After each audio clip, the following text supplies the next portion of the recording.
Hey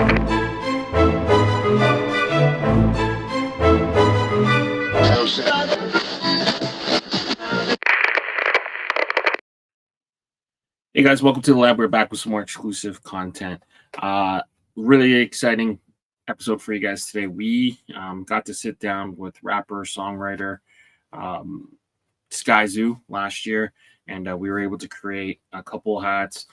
The session did get cut short, and the original hat that we wanted to put in for approval did not get approved as we submitted it. So there were some changes towards how the final product ends up, but it's still a cool conversation. I met Skylar through Think About Just in Hat Club, and we did a couple hats together for his own brand and his own release, and that was cool. So he was gracious enough to jump in the lab and create some awesome hats. So we ended up doing a little 4-pack with Skyzoo. So you're going to see us mock up the first hat, and we'll come back after and we'll talk about how the other hats came to be. But I hope you guys enjoy this design session with the one and only Skyzoo, and then we'll be back to kind of talk about what happened after. I hope you guys enjoy. Here you go. Hey guys, welcome to the lab, and we're back with some more exclusive content.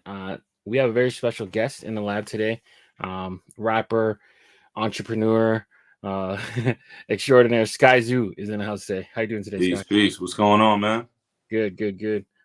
Chilling. So I'm very glad to have you in the lab today. Hopefully we get a chance to kind of get to know you a little bit on a deeper level, and then again we'll create some magic in terms of hats. Yeah, let's do it. Let's do it. All right, awesome. So first things first, for those who don't know you, can you tell us a little bit about your early influences in hip hop and kind of how they shaped your musical style? Yeah, I started rhyming when I was 9. So I started really young. You know, my journey into the industry and the business side of things started when I was in college, like around 19, 20 years old, something like that. But as far as the first time picking up a pen, like the equivalent of the first time dribbling a ball, you know, or shooting my first jumper, would be when I was 9. There was an artist out by the name of Chi Ali, and he had a record called Age Ain't Nothing But a Number. And that was the first song that made me want to rap. You know, I'd been surrounded by hip hop my whole life, being from Brooklyn, living in Brooklyn, being born, growing up there, whatever. You couldn't get away from it. You know, I'm an 80s baby, you know, born in the 80s, raised in the late 80s, early mid 90s. So you couldn't get away from hip hop. But when I picked up the pen in 91, 92 for the first time, it was Chi Ali's Age Ain't Nothing But a Number that made me want to run for it. So then after that, you know, just being influenced by everything I heard from early on, I was a very big proponent for lyricism. You know, I was always about what people were saying. Yeah. Even as a little kid, it was, what are they saying? It was the ones who was looked at as super, super nice, who were the ones that I was drawn to and I paid attention to and who were my favorites and all that stuff.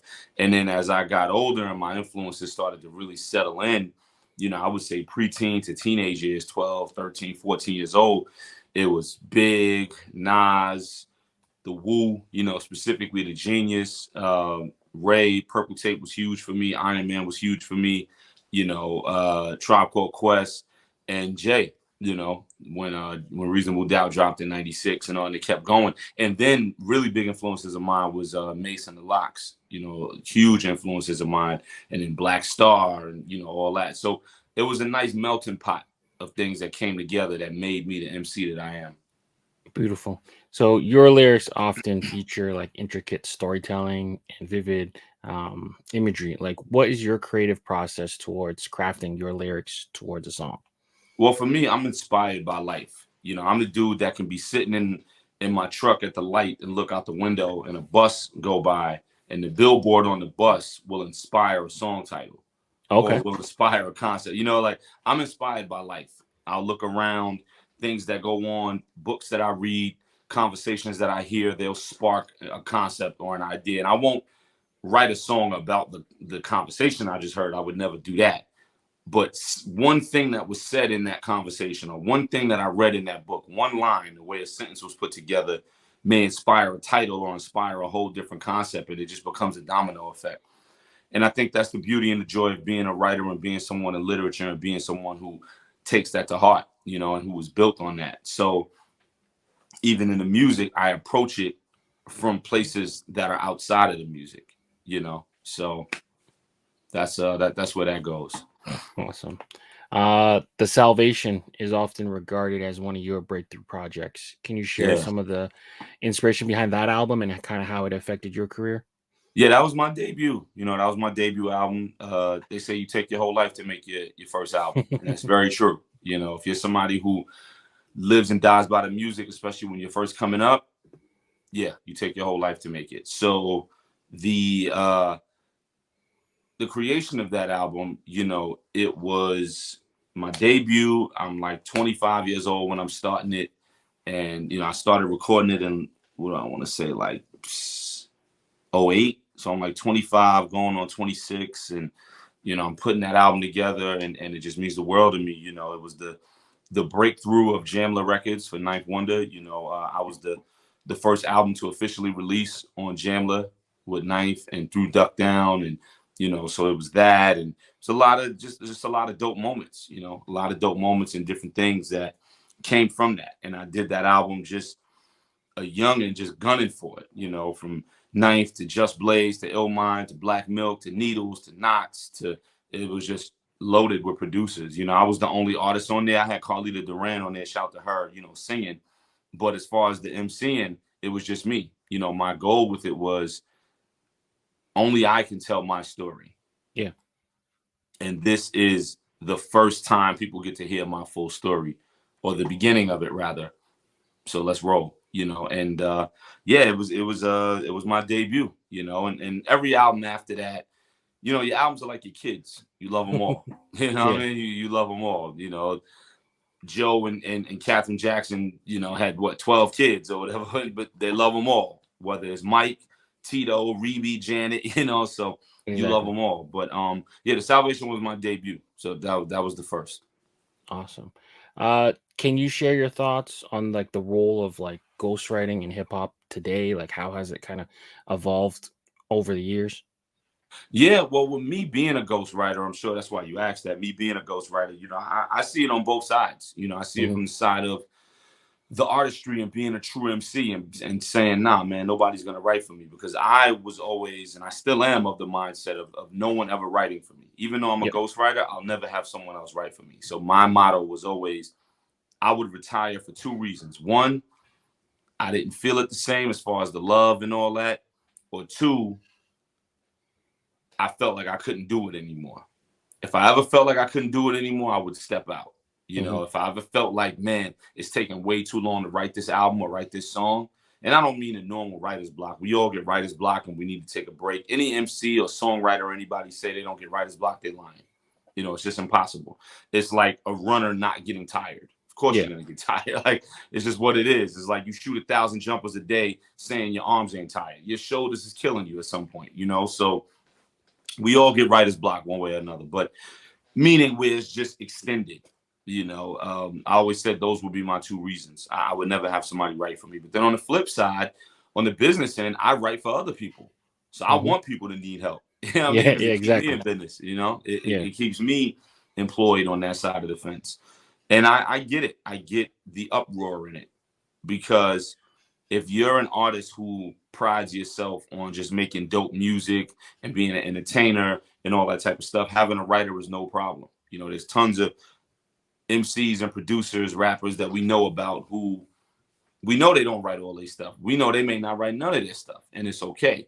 But when you have artists saying they the greatest ever and they top 5 and top 10 and the best of their generation and the nicest to ever do it, when you find out those guys and girls get help, that's when it's a problem. And that's when people feel like Santa Claus isn't real. You know, that's when people feel like the rug has been pulled from under them. There's certain artists where people don't care if they got a writer because they didn't go to them thinking that that person was the nicest MC ever and was sitting there writing in a pen and a pad and, you know, flipping the page and going crazy and battling. Like, it's okay. You know, we just go to you for great music and great entertainment. But if you running around portraying this persona and this image of being the nicest and getting it out the mud and going crazy and all this, and then we find out that you get help or that you don't write anything, or that you write in some but not all, yeah, we feel bamboozled as fans, as listeners. As someone, for me, who is all about the culture of lyricism, I would feel bamboozled if I found that out about people, you know. But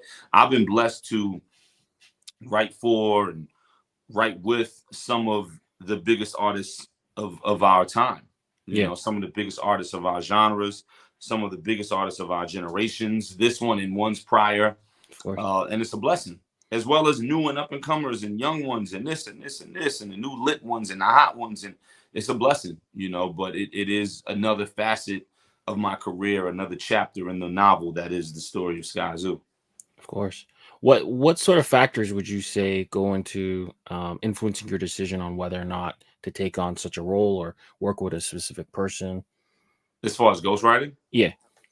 it's business at that point, you know. Okay. So the personal feelings of, is this somebody's music who I would listen to day in, day out, that goes out the window. Okay. Because a lot of the people whose music I listen to day in, day out don't have writers. They write everything, you know. Yeah. So True. that goes out the window. It's business at that point. The best way to describe it, I tell people all the time, you know, if I own a tailor shop and I make custom suits, and somebody comes in and they say they want a Steve Harvey cut suit where it's big and all that, and it's yellow with brown polka dots and purple stripes, I would never wear that. You know what I mean? Yeah. But if you are the customer coming in and that's the way you want your suit created, you're going to have the best wide body fit, yellow suit, brown polka dot, purple stripe suit ever. You know, like, and it's going to be custom made just for you.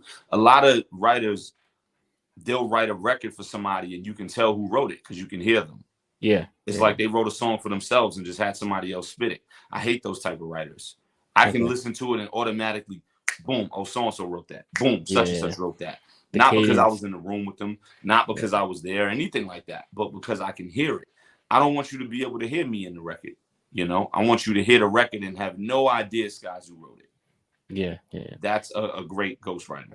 Definitely. Like you can either tell either by the cadence or the flow Right. or whatever. Like, hey, that doesn't sound like you. Okay.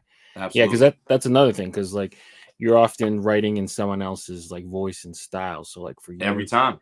Yeah, every time. I'm not writing challenge a record for me. If I wrote a record for Leon, it's you. It's not you spitting what I would spit. It's you. Yeah. So I need to know everything about you. I need to know about your 8,000 hats. I need to know about your upbringing and T-Dot. I need to know. I need all that stuff put in. And I don't have 8,000 hats. I'm not from Toronto. I'm not, you know what I mean? But all that, I have to become you, you know? And then when I do that and you spit it, the people hear it and they like, yo, Leon is just nice out of the blue. What's going on? I didn't know he could do this. He sounded like he's been rapping forever. That's the goal. All right. Because you do it as like a different part of, like, it's not something where, you know, some ghostwriters are like either failed rappers or they you know, they're doing it to like break onto the scene or whatever. So what kind of advice would you give to someone who's an aspiring artist thinking about doing something like this as a way to break in or even just as a way to supplement their income? Don't try to go through other ghostwriters. Okay. It's never going to happen. That was my first mistake. I would be in sessions where there were other ghostwriters and I would be telling them, yo, man, when you writing for such and such next time, let me know. I'll come through and we could write together. You know, like pretty much just bring me in the room. Okay. Yeah. No doubt. I got you. And I would never get that call. And I had to sit back and realize, of course, they're not going to call me. Why would they call me so I could take food off their plate? They was getting 50% of the record. Now they're going to get 25% of the record. And then the difference is, and I'm going to speak of myself in third person. I never do that. They're looking at it like Skyzoo sells records. He streams. He goes on tour all over the world. He sells merch, vinyl, T-shirts, all these different things. He does interviews. He gets press in magazines. He gets press on TV. He gets press on the internet. Why does he need some of my food too? Yeah. I'm a writer. If you're such and such ghostwriter, a lot of times, like you said, ghostwriters are writers who didn't make it as far as they could have based on their pen alone, right? They got the craziest pen, but their personality doesn't really work on camera. They might be a little bit of an introvert. They might not be able to tour like that. They're not good performers. They may have a weird voice. A lot of times they have a weird voice, personality weird. They may not have a look that people feel can sell, right? A label or distributor or marketing or whatever feels they can sell. But man, they pen is crazy. But here comes Skyzoo, who does deals, puts out records with all the top producers, all the different artists, and run around and tour all over Europe and Africa and Asia and Australia and the US and does all these great things. He wants some of this food too. Nah, man, I can't share this, and that's what it became. And I had to learn that. And it was my brother Illmind. Illmind is the one who put me in a position. Him being a producer, we're never going to step on each other's toes. We kind of need each other, because I don't make beats and he don't write raps. So he's working with some people. He calls me when he get back to New York. Yo, man, I was just with such and such, man. Next time I go, you got to come with me because they need writers. Now we in the game. The next time he went, a month or two later, I flew out there. We split a room, double bed, whatever. And we went out there and was thugging. And we got a bunch of records done for somebody. And then I wound up going back out there by myself. This time they hit me and was like, yo, we want to bring you out. And I went out there. I was supposed to be there for a week and I stayed for 3 weeks. So that was kind of the domino effect. So my brother Illmind for life, man, he's the one who put me in that lane to write. And then he brought me in other studios with other artists and I was writing for them. Now I'm over here. So Meezy, I call him Meezy. Meezy was the reason for that. That's my family right there. That's awesome. Speaking about ghostwriting, but not really, your latest album, Mind of a Saint, is almost told in a completely different voice than your own. I mean, it's still you performing the music. It's still right, but it was 100% somebody else's voice. Absolutely. Yeah. Can you talk a little bit about your inspiration behind that album? Yeah, The Mind of a Saint. For those who do or don't know, The Mind of a Saint is a conceptual album where I rhyme from the perspective of Franklin Saint for the entire album. And if you're familiar with Franklin Saint and Snowfall and the greatness of that series, it's me rhyming as Franklin. So the whole album is 1986 South Central LA, and he's talking about all the things that he's going through. And the idea was if he could go in the studio and tell his story as this kingpin drug dealer who's been done right and then done wrong and then done wronger, letting him tell his own story as if he were a rapper, but didn't even want to do it. Like, I ain't no freaking rapper. I ain't no fucking rapper, like doing that type of thing. But for whatever reason, feeling the need to get his story out. And that's the concept of the album. So that's the only album in my catalog where I don't mention my name. There was no mention of Skyzoo. There was no mention of New York, Brooklyn, nothing. Everything is, hi, I'm Franklin Saint. I'm from 56th Street in South Central LA. I sell coke for a living. And here's my story about how horrible this life is. That's the concept of the album. Yeah. So you started working on it between seasons. Like you didn't get to see season 6, like kind of right. The album came out before season 6 dropped. So the album is seasons 1 through 5. Okay. Yeah. The album's 1 through 5. And now we're working on, myself and the other guys are the producers who did all the production for the entire album. So the album is a 50-50 album because they did all the beats. It's almost like we were a group on this album. And we're working on a deluxe version right now where we're adding 5 or so more songs that only speak about season 6. So we had to close up the story. And that was always the plan. When we did the album, we knew season 6 was on the way and we knew season 6 was the final season. So we already knew, when the season drops, after we've seen all 10 episodes, we got to go back in the lab and get busy. And that's what we've been doing. Yeah.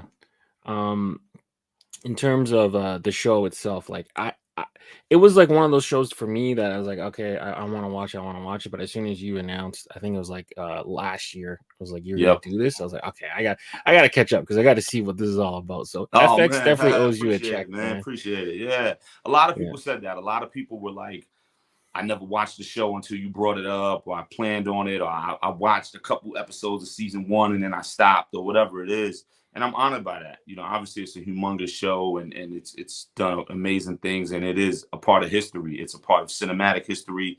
It's a part of Black culture and our history. And it's a part of the history of what was done in this country and the CIA and the drug trade and what was done to us as people of color.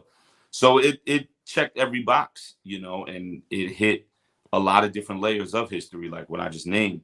So I'm honored to, you know, have been able to do anything to assist in that. The small part that I played, if it's a quilt, you know, the small little corner that I played on this quilt for telling this story, you know, it's amazing. And the funny thing too, you know, the show was John Singleton, rest in peace, John Singleton. My 5-year-old son, his best friend is Seven Singleton, John's son. Wow. So it's so wild how the universe works. Yeah, it comes together. It's so wild how the universe works, man. You know, it's bugged out. Like Seven runs around my crib with my son Miles, and I'm like, John is up there looking down. You know, it's crazy. So it's a wild little thing. Yeah, and you're good friends with the compound guys too. That's the number 7 just always around, right? Oh, I actually never met them. You know? Oh no? Okay. Yeah, I just purchased these online like everybody else. I just love them. I think it's an awesome hat. I love the type of new era snapback that they used. Right. I love the 7 on it. You know, one of my favorite numbers, if not my favorite number. You know, what we call the God number. And it's one of my everyday pieces. I wear this hat a lot. Okay, fair enough. One of the tracks too, it felt like you were taking on the role of Franklin's father. So it'd be interesting to see you kind of potentially, you know, rapping from different perspectives, maybe different characters, maybe a Leon or, you know, whatever. Well, it is, not to poop the party, but it is just Saint. Okay, fair enough. It is just Saint, you know, on the next joints, you know, the deluxe and all that. But speaking to all of them and speaking about all of them, and at times speaking for all of them, you know. Okay, cool. And then we might touch on that album a little bit more when we get into the designing and all that other stuff. But we'll leave that for now. Okay. But you're a Brooklyn guy, so Yeah. How has the hometown of Brooklyn kind of influenced your music and your perspective as an artist? Man, Mind of a Saint was the first time I made an album that had nothing to do with Brooklyn. Every single project I have done has been Brooklyned out to the 10th degree. You know what I mean? Like from All the Brilliant Things, which is about gentrification and the changes of Brooklyn, to, you know, if you go backwards, Retropolitan, the sound of New York, the sound of Brooklyn and how that changed. And that was with me and Pete Rock, of course, the legend. You know, if you go back even further, you're talking about In Celebration of Us, Black Pride, Black Power, the plight of Black people and what we've done and who we are and whether we live in a Brooklyn or we live in the South or wherever we are and what we've been able to make our own, you know, when you take somewhere like a Brooklyn and make it home.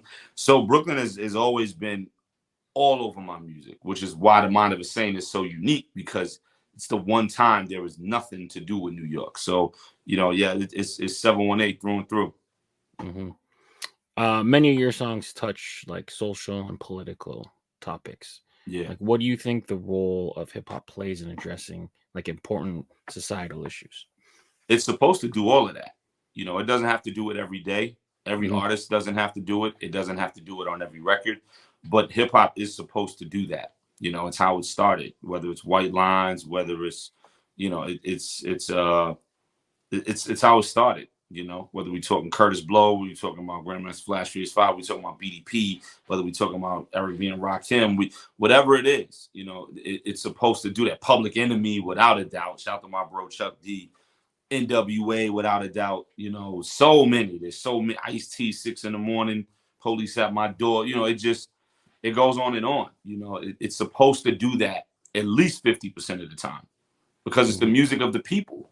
It was supposed to tell our story, the inner city, help us get our voices out, get our stories heard, our issues heard, and make people take notice of us, pay attention, respect us, stop taking advantage of us, and start celebrating us and saluting us and helping us to improve in our conditions and where we are. So at least 50% of the time it's supposed to do that. Now, do we want that all day, every day? You had a birthday party, you had a family reunion, you had a strip club? No, of course not. You know, music is about the mode in the moment. You know, you have Marvin Gaye, what's going on? You have Before I Let Go, Frankie Beverly and Maze, and like you need all of that. You need everything.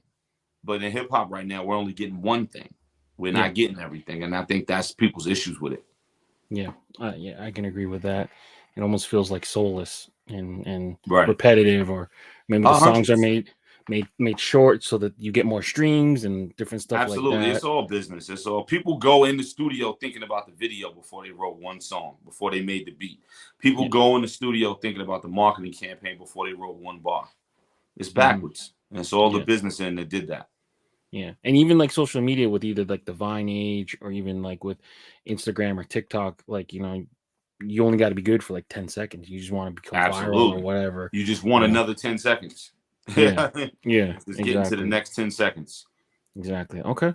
Well, you've been rapping forever, but there is other business ventures outside of rapping. So I did notice your involvement with this company called Rapper Cards. Can you speak a Yeah. little bit about that?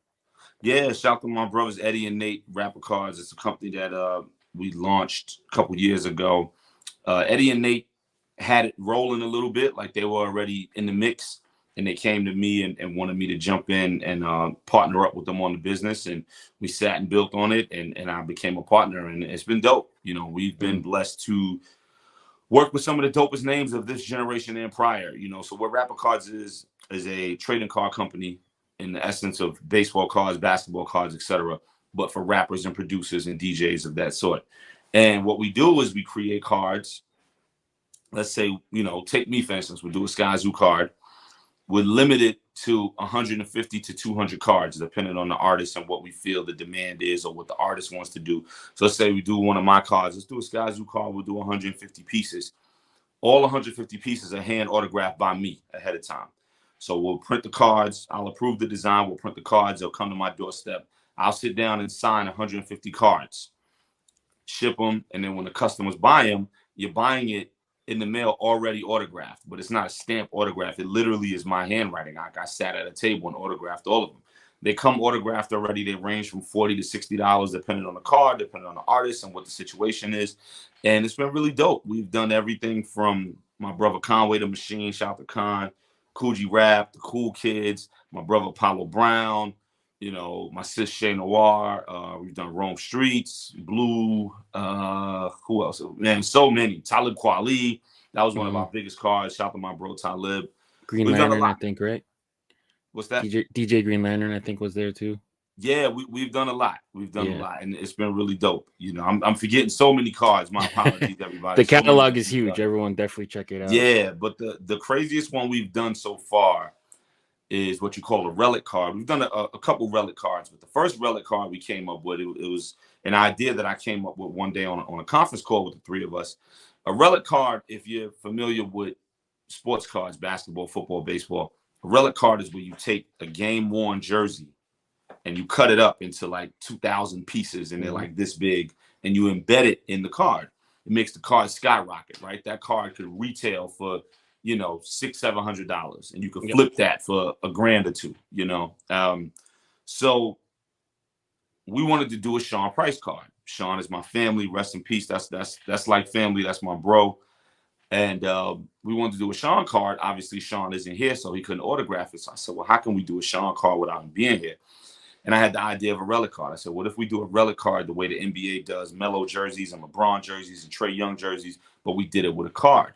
And we said, okay, well, what would we do? Would we take a T-shirt Sean wore and cut it up? Nah. Would we take one of his vinyls, a record, a Helter Skelter record, and break it up? Nah. And we said, I was like, let's do a sheet of a rhyme book. Now, Sean didn't really write lyrics on paper. He wrote everything in his iPad. He was huge on the iPad. If you knew him towards the last, I would say, 5 years, everything was, he walked around with the iPad like it was a phone. Like everything was the iPad. And, so I called Bernadette, it was my sis. And I was like, Bern, I pitched the whole thing to her. And I was like, does Sean have any rhyme books laying around? And she was like, not really. Like, he did everything on the iPad. She said, let me look. And she looked through some stuff and she was like, I found like one book with like 2 pages of rhymes. You know what I mean? Wow. So, and that was it. And she sent me one. We did the deal with her, and she sent me a page. And we chopped it up into 100 pieces, and it's his handwriting and all that. We chopped it up into 100 pieces. We embedded it. We did 100 cards. And they went on sale at 11 a.m. By 11:02, they were gone. Yeah, I didn't remember. even get to do the post that said, hey, they're live. Like I did a post 3 days earlier that said, we're going to drop this card in 3 days. Mm-hmm. And then when it was time to do a post that said, all right, everybody, the link is live, go get them. Eddie texted me and said, yo, they're gone. And I was like, well, Yeah. what's gone? What's gone? What did we lose? He was like, no, like the cards are gone. They're sold Yeah. out. Yeah. So we sold that card maybe 75 or something like that, $75. That card is on eBay for $800 now. Yeah. Yeah. That's So awesome. that, You're you know, it's like the taking. sneaker game. It's like Michael Jordan cards and you know, Deion Sanders cards when we was Yeah. kids, you know, you flip Yeah. them. Exactly. It's awesome. You're taking like elements of like the sports card collectors and adding the 100%. relics and sometimes I 100%. see the Yeah. foils. They look Yeah, we aesthetically. did the Conway foil cards and all that. Mhm. Yeah, absolutely. 100%. Yeah, you guys are killing that. Thank you, man. And then outside of that, you started a new business, well, relatively new now, but you know, new to the world, called the Yeah. Burger Bistro down in Atlanta, right? Yeah. Restaurant that I started, you know, with the tremendous help of my wife. You know, we started a restaurant called the Burger Bistro. And yeah, it's a burger spot. It's cheat day food, you know, Mhm. burgers, wings, fries, milkshakes, you know, all that. Yeah, I mean, it's cheat day food. The menu is all my recipes. A little known fact: I cook at the crib. Like I cook a lot. You Yeah. know, I cook a lot of the food in my house. I grill a lot. I play with a lot of different ideas on the stove top and everything, and in the oven. So it's one of my hidden hobbies and hidden talents is cooking. So the idea came like, yo, man, just you should open a restaurant. You be going crazy at the house, cooking everything, making, you know, all type of stuff from scratch, whether it's, you know, pasta and Chinese food and all it, like making it from scratch. So like, make a restaurant. So I jumped in head first and yeah, built the Burger Bistro. So it's been smooth. You know, the restaurant game is a different game. It's a different animal, a different beast. Of course. But you know, it's something that I'm very proud of, that my family's very proud of, that we've been able to accomplish. So win, lose, or draw, we did it. And Yeah. a lot of people can't say that they did that. So it's been dope. It's been dope being able to pull that off and see something from A to Z and complete it, you know? Yeah, that's awesome. Is there like a signature burger or unique dish that a customer has to absolutely try? Yeah, we do a chopped cheese, Okay. which, you know, in Atlanta is hard to find. Hmm. So all the New Yorkers that come in, they're always like, yo, man, yo, y'all got the real thing. And I'm like, yeah, I'm from New York. I'm from Brooklyn. Yeah. You know what I mean? So a lot of people trying to make a chopped cheese are just going on YouTube, you know, where I was there when chopped cheeses were created. You know, my senior year of high school was 2000, 99, 2000. I graduated June 2000. And I remember in 2000 when senior in high school, chopped cheeses were created because we were getting them at the store around the corner from my high school, but they didn't even have a name yet. We used Yeah. to say, let me get a cheeseburger chopped up on a hero. That's how we used to order it. Hmm. We literally would say, yo, let me get, yo, Poppy, yo, Akio, let me get a cheeseburger chopped up, but on a hero. That was how Yeah. you ordered a chopped cheese in 2000. Now, 23 years later, it's everywhere. And it's chopped cheese, chopped cheese, chopped cheese. But we was doing it when it didn't even have a name. So for me That's to awesome. make that, I can make that with my eyes closed because I was 17 watching Duke make it. You know what I mean? Yeah. Like Yeah. for the whole senior year of high school and beyond. So, you know, it's just what it is. So, you know, the chopped cheese, lemon pepper salmon strips, something that I came up with which is really cool. A lot of different things. Honey basted wings, which is my secret sauce, my secret recipe. So it's a couple things going on, you know? All right, awesome. Um, and last question here, and this will Yeah. kind of close up the interview question. But like, would you, what advice would you give to like aspiring entrepreneurs, particularly like those looking to enter like the restaurant business, based on your Man, experiences? don't enter the restaurant business. I'll say that. Nah, it's extremely, extremely difficult, but it is rewarding at the same time. You have to love it. You have to love food. You have to love serving the people. You have to love it. That's one. But just like the music and anything else, music, fashion, art, you got to love it. You can't just do it to do it. You got to love it. You know, Yeah. from an entrepreneurial side, investing in yourself, believing in yourself, not being afraid to take that risk, but a calculated risk, I would say. A calculated risk where you figured out all the pros and cons, the ups and downs, the lefts, the rights, and then you can make a decision from there.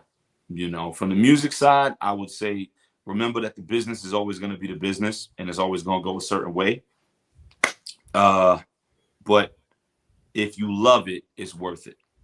There's so many things that'll happen to you when you're trying to get on in music that'll make you say, you know what, I'm good. Like there's so many things that you're gonna have to fight against and adhere to, and so much adversity and so much back and forth, whatever. It's very easy to be like, yo, you know what, man, I'm good on that. I'm gonna do something else. But if you love it, it'll push you through. You may threaten to quit today. You may want to throw in the towel today and you'll sleep on it. And then tomorrow you'll wake up and somebody will send you a beat that you go crazy over. And now you're back. Now you're like, man, I was bugging, man. Let me go ahead and knock this song out. Like, and that's the love. It's just like you married and, you and your wife bicker one night and then the next morning y'all back, being lovey-dovey. Like it's the same shit. It's the same thing. Yeah, exactly. All right. Well, let's get into this part of it, which will be a lot more fun. Let's get to design. Okay. So this is the mock-up we're going to be kind of working off of. Okay. And I think one of the original ideas we had was to take, kind of meld the two different ideas. So you're a Brooklyn guy, and Snowfall kind of occurs in the 1980s. So to kind of meld in those LA two ideas. Yeah. So let me pull the different Brooklyn logos. Well, off the rip first, I need you to make sure the bottom is gray. Yeah. Yeah. That's standard with most New Yorkers. Gray or green. Gray or green, that's it. Is the only time I'll do a bottom that's the same color as the rest of the hat is if it's a dad hat. Okay. If it's a dad hat, I think it's very weird to be a gray bottom dad hat or a green bottom dad hat. I think it's extremely weird. If it's a dad hat, which I wear a lot of because I'm a dad, it's got to be the solid color. Either the whole hat is black, the whole hat is blue, whatever it is. Yeah. But other than that, either gray bottom or green bottom, nothing else. Yeah, that's easy. So this is the typical Brooklyn Dodgers that we're looking at. And then I believe both the Dodgers they're 81 and 88. So do you have a particular preference over either? Oh, see, that's tough. 81, Snowfall hadn't started yet. 88, Franklin's reign was over. Was over, yeah. That's tough. Damn, they didn't do nothing in 85 or 6 or 84 or nothing, huh? Not the Dodgers. So 85 was the Royals. They won the chip in 81 and 88? I believe so. Let me fact check that so I'm not speaking out of turn. I know for sure 81. Okay. If so, we're going to go with 88. But let's check first. So they were in the 88 World Series, but they lost to Oakland. But is there a patch that has both of them on it? Like how the Mets, Yankees have a patch of both of them together for the Subway Series? Or is there a patch that says, because what are the Dodgers? The NL? Is there like an NL patch? Let me look. So it says like NL champs. That one, they might have that. But let me pull the World Series, because back then, the 80s, most of the World Series logos looked the same. So 81 looks like this. And 81, they won the chip, right? Yeah, they won.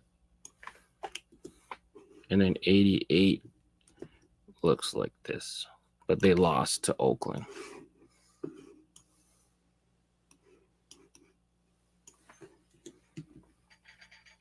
All right, so they won in 81. We're gonna have to go 81.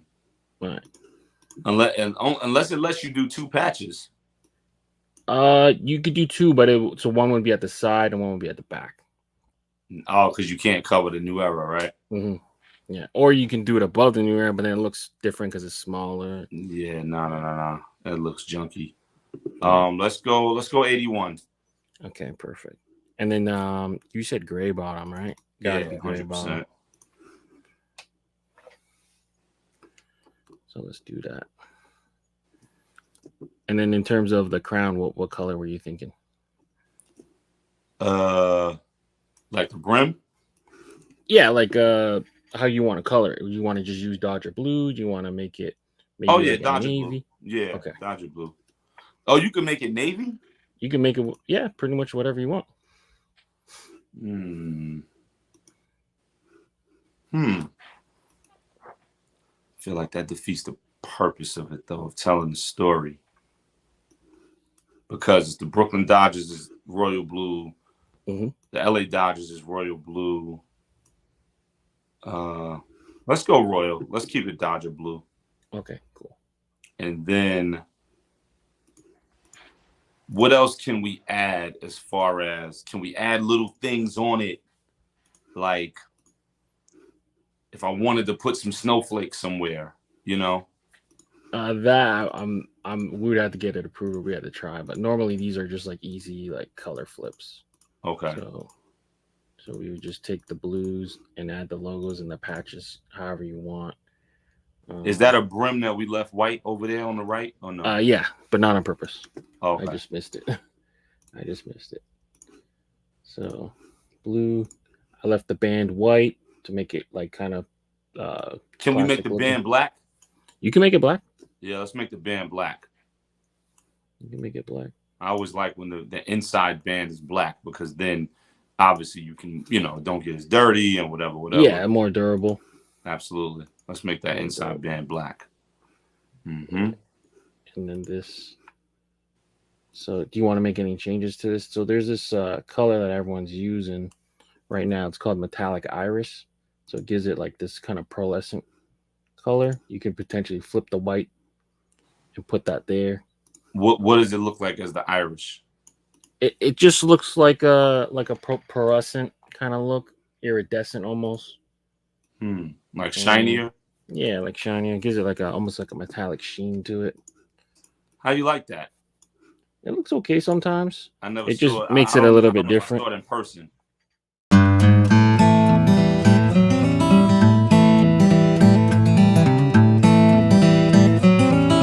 The thing too with the B, the idea behind it, I'm from Brooklyn, so I'm always gonna wear New York hats. If I wear a team hat, nine times out of 10 it's a New York hat. Except the Nets. We don't do Brooklyn Nets anything on this side, but other than that, it'll be a New York team. But then the album, like we said, is LA, because Snowfall is LA. So the idea of taking the Brooklyn Dodgers, the LA Dodgers, the irony of the fact that the Brooklyn Dodgers became the LA Dodgers, and then a Brooklyn dude made an LA album. So that kind of works hand in hand. And that's why I'm putting this World Series from 81. So if people pay attention, they'll be like, wait a minute, the Brooklyn Dodgers didn't do anything in 81 because the Brooklyn Dodgers didn't exist. They became the LA Dodgers. So, and then the B, Brooklyn, but then the B is also base, which obviously Franklin was running and became a millionaire off base. So that's the double entendre for it. And people know me for being a double entendre guy. So that's the double entendre of it. Brooklyn, but LA, both Dodgers. So we put the 81 World Series in there just to represent and reflect the LA side of the Dodgers. But the B is the Brooklyn side of the Dodgers because I'm from Brooklyn. And then the B is also for base, which was pretty much the mascot of the show, if you will. Perfect. So let me save this real quick.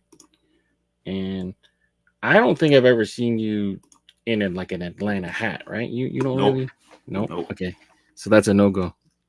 And much love to Atlanta. I live down here now. When it comes to sports teams on my hats, I pretty much 99% of the time wear New York teams, whether it's the Yankees, the Mets, the Giants, of course, the Knicks, over everything.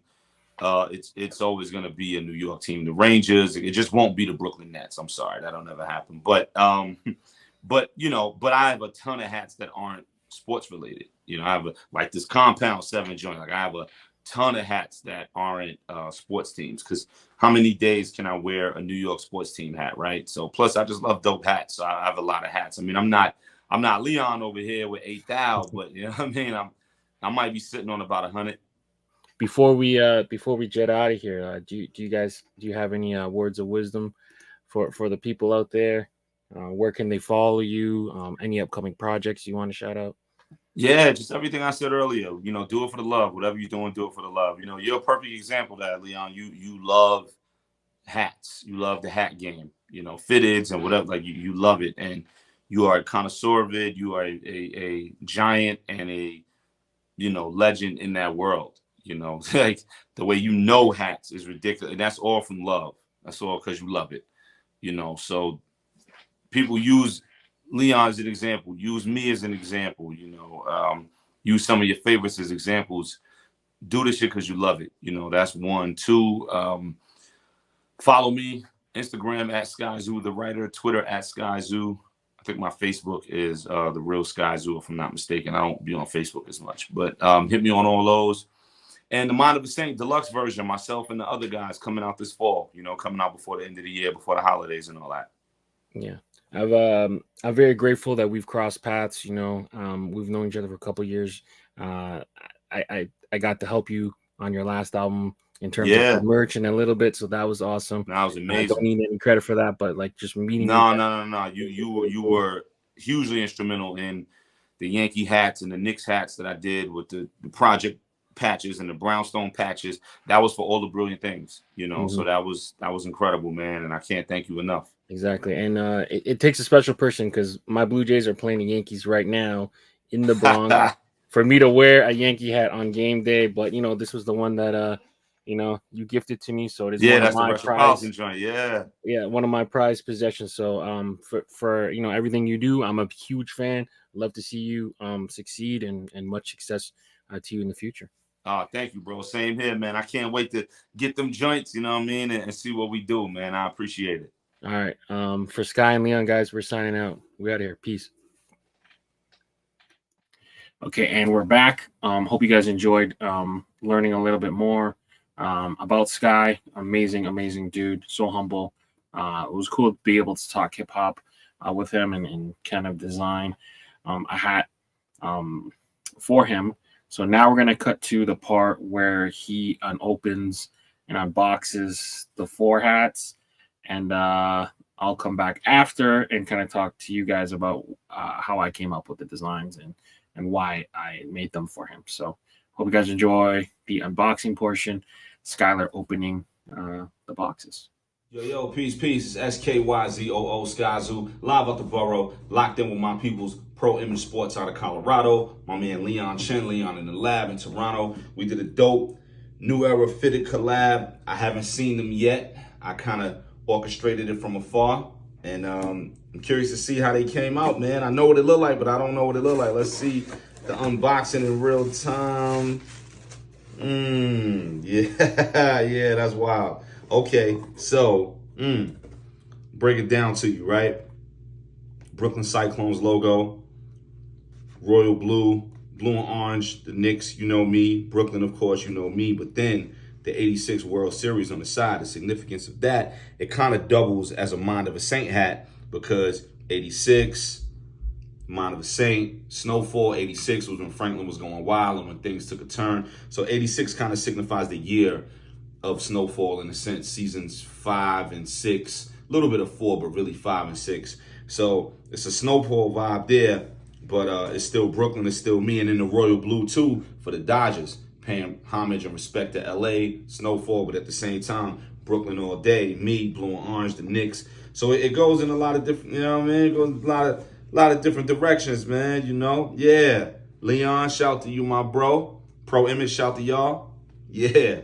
We did that. Love. Part 2 of the unboxing. Let's see what else we got. Yeah, that came out wild. So you see what we did? We flipped to New York, so nice. You say it twice. See the Knicks logo right there. But we did it gray and black. It was Leon's idea to do a gray and black with the Nets colors. You know I'm anti-Nets, everything. But he was like, yo, how do we do a Brooklyn hat but make it a Knicks hat? So I was like, all right. You know, this was his idea to flip these colors, but put the right logo on it, the Knicks logo. You know I'm anti-Nets everything, baby. The only net we believe in is a chain link. You know what I'm saying? I'm anti-Nets everything. So this came together right. Yeah. That came together. 1955, Dodgers, Brooklyn, navy blue joint. Gray bottoms across the board. You know how we do it. Gray bottom or green bottom. We don't do the black joints. That came crazy. That came together crazy. Yeah. Subway Series, the whole city. boroughs connected, locked in. Yeah, this is wild. Yeah, Leon, what's up, baby? Pro Image, what's up, baby? You know what it is. Tapping in one time, Skyzoo, FGR, always. Peace and love. Okay, and we're back. Hope you guys enjoyed that kind of unboxing session. Shout out to Sky for putting that video together. And yeah, so I'm going to kind of explain the pack and kind of how we came to make this. So the original was supposed to be a a Brooklyn Dodger hat with the 1981 patch. They did not allow that because the Brooklyn Dodgers weren't playing in LA when they won the World Series. So we kind of had to flip the hat a little bit. So instead, what we did was we took the Brooklyn Cyclones logo, and they were honoring the 86 Miracle Mets. So we basically took that colorway and used the BK instead of the Brooklyn. So BK is Brooklyn. They're not the Brooklyn Dodgers, but they're the Brooklyn Cyclones. So we did a little bit of an audible to get it approved because they did not allow us to do the Dodgers, Brooklyn Dodgers front with the LA Dodgers side. So this is going to come in low profile because this is Skylar's favorite fit for a hat. This is what he wanted. So this is the only one of the pack that comes low profile. So a little bit different. I don't really have many low profiles in my collection, but if you do like the Bangladesh fit, this is closer to kind of what that is. So Brooklyn Cyclones BK with a little bit of the Mets orange, and then we got the 1986 kind of to tie in for snowfall basically happening in the 80s. So BK at the front, 1986 side patch, and then the New York back kit. So that is the first hat in the drop. Now, the Brooklyn Dodgers ended up leaving, famously Brooklyn, moving to Los Angeles.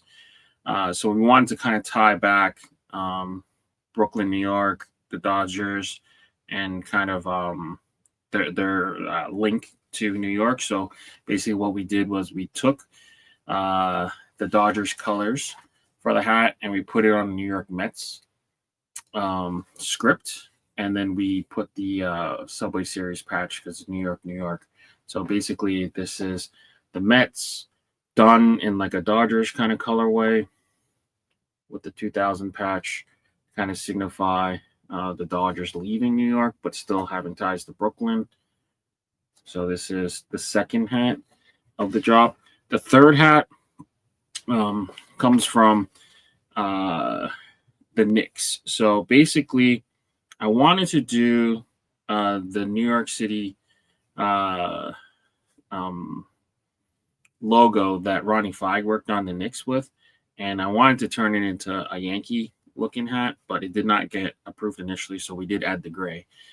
So I know Sky mentioned in his unboxing video, it's for the Nets. It wasn't for the Nets specifically. It was meant to look more like a New York Yankee hat, but we got the New York, New York. It was so nice of a city. I had to name it twice. Gray and black, basically. Gray bottom. So for all you New York Knicks fans, this hat is the third hat. And then last but not least, I remember watching an interview that Sky did with Talib Kweli, and he was talking about the origin of his name, and he had mentioned his parents playing this group called Sky a lot. They're like a disco group back in, I guess, late 70s, early 80s from Brooklyn. And his name, Skyzoo, comes from this band and their song, Skyzoo. And it eventually became his nickname. And I wanted to kind of pay homage to that and kind of origins of his nickname. So I found an old Sky album. I believe it was a self-titled album back in '79. And when I originally looked at it, I wanted to pull some of these like funky colors, a little bit of the red, and kind of have this almost like sky blue slash purplish kind of color. And so I kind of drawn inspiration from this album. So I took the Brooklyn script, just plain, no outline, and then the 1955 side patch, simple grander, white gutter, but I hooked it to that album. So that's my 4-pack. So 3 we got to make kind of as an inspiration and a call out to him, and then 1 that he had a lot more input on that unfortunately did not get approved properly. But all 4 hats go on sale tomorrow. So Wednesday, 9 p.m. Eastern, 7 p.m. Mountain Time. The Skyzoo 4-pack basically goes on sale with ProMerch Sports Colorado. So shout out to Sky, shout out to Luke and the team at ProMerch Sports. Hopefully this will be a good drop for them. Catch these online, and yeah, appreciate each and every one of you guys for watching, and make sure you guys drop a like on the video, subscribe to the channel if you haven't done so already, and then comment. The more you guys comment and like and share the content, it pushes me higher up in the algorithm, and it helps me out in general. So until next time, peace.